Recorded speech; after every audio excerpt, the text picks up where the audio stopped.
جی next question ہے، اگر کوئی عورت پلکنگ نہ کرے لیکن آئی بروز کو شیپ دینے کے لیے سائڈ کے بالوں کو سکن کے رنگ کی طرح ڈائی کر لے تو کیا یہ حلال ہے؟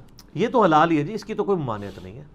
دیکھیں جس چیز کی ممانعت ہے حرام کا فتویٰ اسی پہ لگے گا جس کو شریعت نے حرام قرار دیا۔ وہ صحیح بخاری اور صحیح مسلم کی متفق علیہ حدیث ہے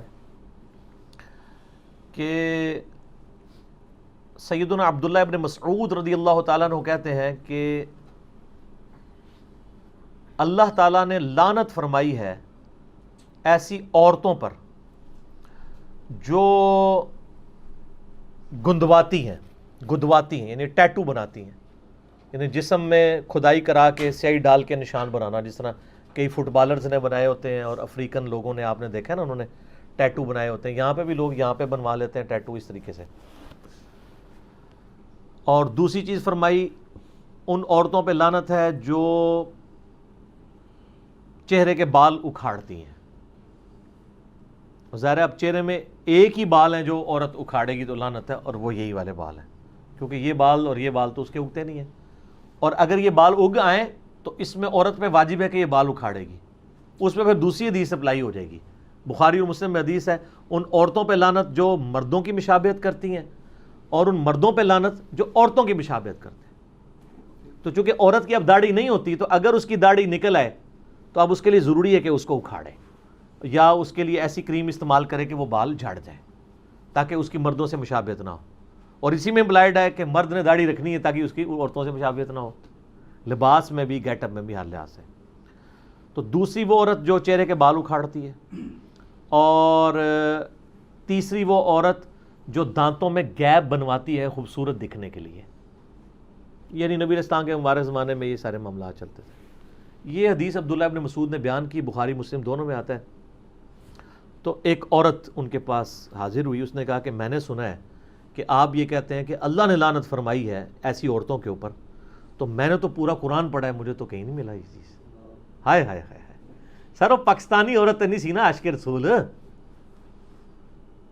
جو نہ دی عاشق رسول، نہ قرآن پڑھا نہ حدیث پڑھا، عاشق رسول۔ اس نے واقعی قرآن پڑھا تھا، اس کا بہت بڑا کلیم تھا۔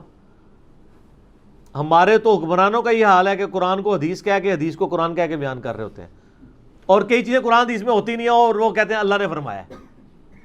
ٹھیک ہے، میں آپ کو سائملٹینیس کنٹراسٹ بتا رہا ہوں۔ اور اس عورت نے آ کے صحابی کو کہا کہ جی میں نے قرآن پورا پڑھا، اس میں تو کہیں نہیں لکھا ہوا۔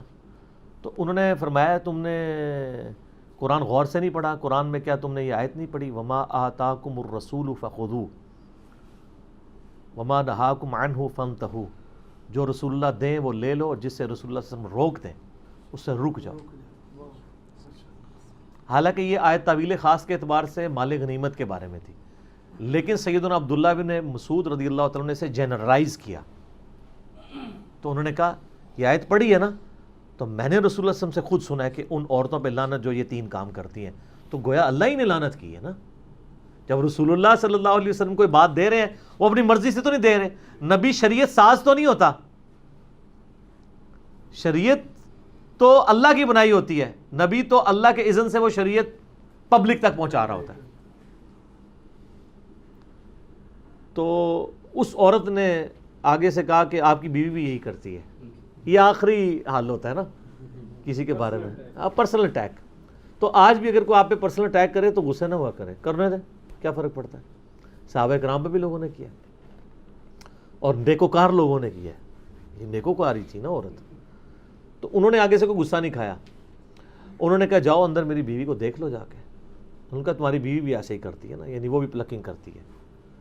تو وہ اندر گئیں وہ، اور واپس آئیں تو شرمندہ تھی، انہوں نے کہا نہیں آپ کی بیوی ایسا نہیں کرتی۔ پھر عبداللہ ابن مسعود نے ایک جملہ بولا، انہوں نے کہا کہ اگر ایسا کرتی ہوتی پھر وہ ابن مسعود کی بیوی نہ ہوتی۔ ٹھیک ہے، ابن مسعود تو رسول اللہ کا ماننے والا ہے، اس کے ساتھ ایسی عورت رہ سکتی ہے جو رسول اللہ کی باغی ہو، وہ پھر میری بیوی نہ ہوتی۔ تو یہ یعنی صحابہ کرام فوراً ان کا ایک ایٹیچیوڈ تھا اس حوالے سے۔ تو اگر کوئی عورت پلکنگ نہیں کرواتی، صرف سائڈ کے بالوں کو بلیچ کرتی ہے ہلکا ہلکا سکن کلر کے تاکہ وہ صحیح نظر آئیں، اور یہ لوگوں کو دکھانے کے لیے نہیں، اپنے خاوند کے لیے، اس میں یہ چیز بھی ضروری ہے، تو شاید ویسے ہی وہ چھوڑ دیں، لوگوں کے لیے کر رہے ہوتے ہیں۔ اللہ ماشاء اللہ. باقی یہ ڈاکٹر فرد ہاشمی صاحبہ کا جو موقف ہے، میں ان کی بڑی عزت کرتا ہوں. میں انہیں ون وومن آرمی کہتا ہوں. ایک اکیلی عورت نے تل پٹ کر دی ہے ہر چیز. شیطان کے خلاف ایک مجاہدہ ہیں. ان کی جو اسٹوڈنٹس ہیں ان میں زیادہ تر یہ ایشو آیا ہوا ہے پلکنگ والا. انہوں نے کہیں ایک بات کی کہ اگر کسی کے بہت زیادہ یعنی بھویں چوڑی ہو جائیں تو وہ کر سکتی ہے کیونکہ وہ نیچر سے ہٹی ہوئی ہیں. اصل میں تو اسلام میں تخلیق بگاڑنے کی ممانعت ہے نا، جو اس حدیث میں بھی آیا نا، جو عبداللہ ابن مسعود علی، اس میں یہ بھی الفاظ ہیں کہ یہ تخلیق بگاڑتی ہیں، جو ٹیٹو بنوائیں یا یہ کریں یا یہ اکھاڑیں.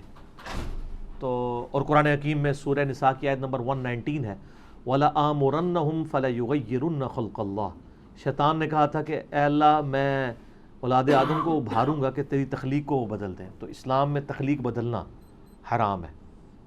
اسی کے تحت داڑھی مڑانا حرام ہے نا. اللہ نے مرد کی اگائی ہے، عورت کی نہیں اگائی. تو البتہ کچھ چیزیں تخلیق بگاڑنے میں ہی فطرت ہے، جیسا کہ زیر ناف بال یا بغلوں کے بال یا ناخنوں کا کاٹنا. اب یہ اللہ کی تخلیق کو آپ بگاڑ رہے ہیں، لیکن یہ فطرت ہے. یہاں پہ اس کو بگاڑنا فطرت ہے، ختنہ کروانا بگاڑنا ہے، لیکن وہ فطرت ہے.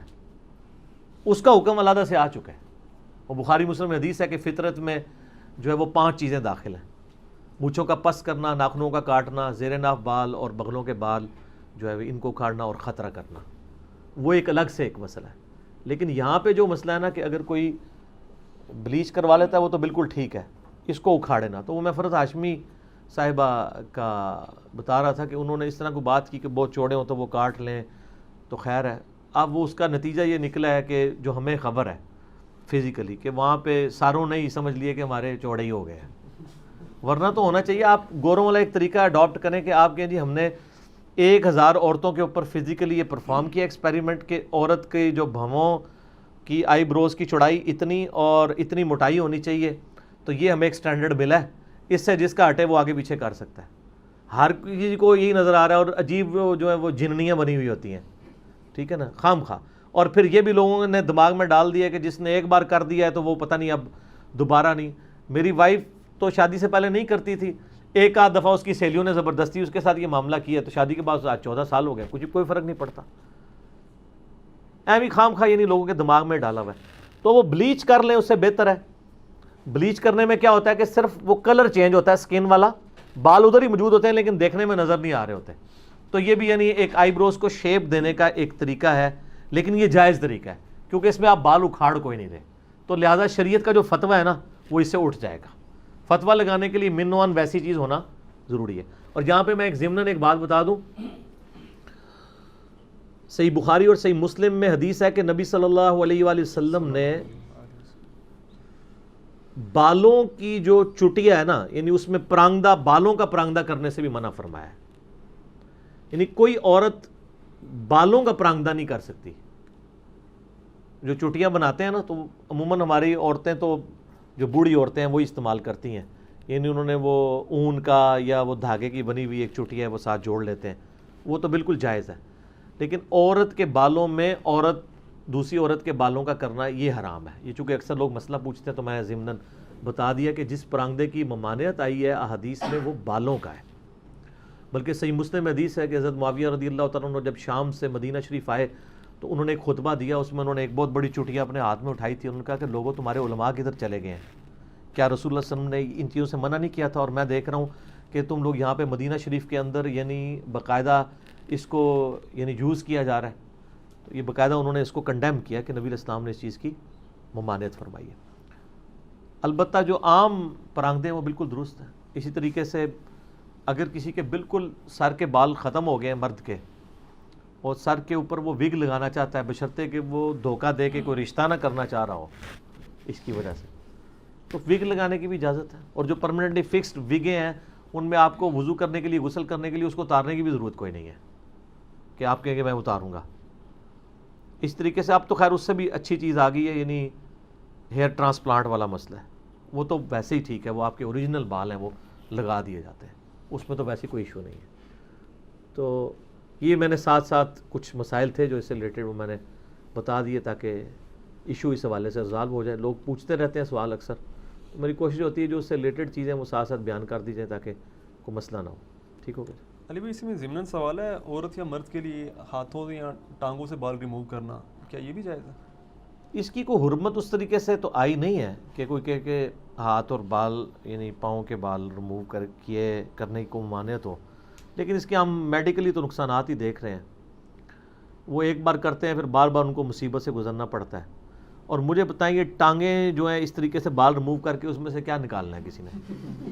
یہ ٹانگوں کے بال ریموو کر کے ان عورتوں نے پھر ٹخنوں سے اوپر شلواریں کرنا شروع کر دی تھی اپنی وہ نمائش کرنے کے لیے. تو اس طریقے سے ہاف سلیپ پہننا شروع کر دی لوگوں کے دکھانے کے لیے وہ کر رہی ہوتی ہے نا. اگر وہ کہتا ہے خامدوں کے لیے کر رہی، خامد ہی عورتیں گال کوئی نہیں مننی ہے. ٹھیک ہے. اور مجھے حدیث یاد آ گئی، بخاری مسلم میں حدیث ہے، نبی صلی اللہ علیہ وآلہ وسلم نے فرمایا کہ مجھے اللہ تعالیٰ نے جہنم دکھائی تو میں نے اپنی امت کی عورتوں کی اکثریت جہنم میں دیکھی. استغفر اللہ، اللہم اجرنا من النار، آمین. تو اس لیے کہ یہ ناشکری ہیں. تو صحابہ نے کہا علیہم رضوان کہ یہ اللہ کی ناشکری کرتی ہیں؟ ان کا نہیں، اللہ کی نہیں کرتی، اپنے خامدوں کی کرتی ہیں. اور نبی اسلام نے اس کے اوپر جو جملہ ارشاد فرمایا بڑا زبردست ہے. آپ فرمایا ان عورتوں کا یہ حال ہے اگر پوری زندگی ان کا مرد ان کے ساتھ حسن سلوک کرتا رہے اور کبھی کوئی مسئلہ چھوٹا سا بھی مس ہینڈل ہو جائے تو یہ کہتی ہیں جب سے تیرے پاس آئی ہوں میں نے سکھ کا ایک دن بھی نہیں دیکھا. یہ نبی اسلام نے ارشاد فرمایا اور بخاری مسلم دونوں میں یہ حدیث ہے. تو اچھا یہ حدیث آپ یاد رکھیں، آپ کو بڑا مزہ آئے گا. میری بیوی جب میرے ساتھ لڑ رہی ہوتی ہے تو میں فوراً یہ حدیث یاد کرتا ہوں اور مسکراتا ہوں. تو وہ پوچھتی ہے کیوں؟ میں نے کہا مجھے وہ نبی اسلام کی بات یاد آ گئی. آپ نے فرمایا تھا کہ یہ عورتیں ایسے ہی کہتی ہیں کہ سکھ کا ایک دن بھی نہیں گزارا. تو بالکل وہ نظر آ رہا ہے. تو جب آپ یہ بات کرتے ہیں نا تو اگلے بندے کا غصہ ویسے ہی ٹھنڈا ہو جاتا ہے اگر وہ مسلمان ہے تو. ٹھیک ہے. تو اس حوالے سے یعنی ان چیزوں کو بھی دیکھنے کی ضرورت ہے. تو آپ کی بات کا جواب اس میں کور ہو گیا؟ جی جی جی ٹھیک ہو گیا. جی. اچھا اذان عصر کا وقفہ کر لیتے ہیں انشاءاللہ، باقی اذان عصر کے وقفے کے بعد انشاءاللہ.